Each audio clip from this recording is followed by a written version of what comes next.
பிரியமான கர்த்தருடைய பிள்ளைகளை இப்பொழுது வஞ்சல் இந்த ப்ரோக்ராமின் மூலமாக உங்களை சந்திப்பதில் நான் பெருமகிழ்ச்சி அடைகிறேன். இன்றைக்கும் கூட நாம் உண்மையை குறித்து தியானிக்க இருக்கிறோம்.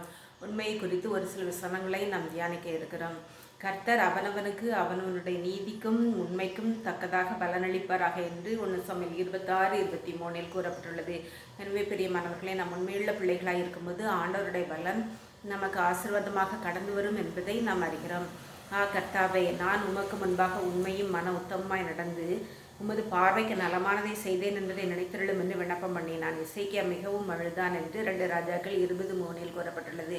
இசைக்கியா ராஜா மரித்து போவான் என்று ஏசாயா தீர்க்கதரிசி சொன்ன உடனே அவன் தன் சுவர்புறமாக தன்னை திருப்பிக் கொண்டு ஆண்டவரிடத்தில் அழுகிறதை காண்கிறோம். ஆண்டவரை, நான் உமக்கு முன்பாக உத்தமமும் மன உண்மையுமாய் இருந்தேனே என்று அழுதான்.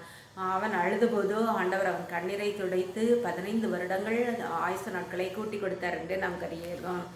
கர்த்தர் நல்லவர், அவர் கிருபை என்றென்றைக்கும் அவருடைய உண்மை தலைமுறை தலைமுறைக்கும் உள்ளது என்று சங்கீதம் 105 கூறப்பட்டுள்ளது. ஆண்டவர் எவ்வளவோ வாக்குத்தத்தங்களை தருகிறார்.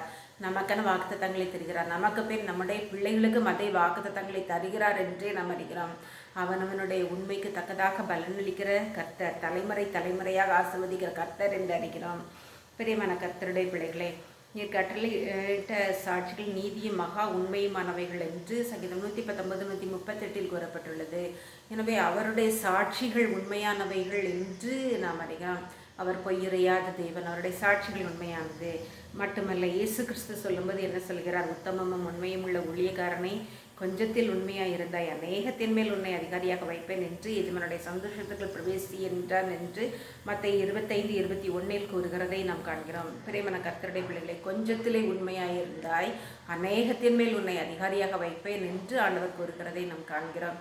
எனவே நமக்கு ஒப்புவிக்கப்பட்ட இந்த உலக பிரகாரமான ஊழியத்திலும் கொஞ்சத்தில் உண்மையாக இருக்க நம்ம அழைக்கப்படுகிறோம்.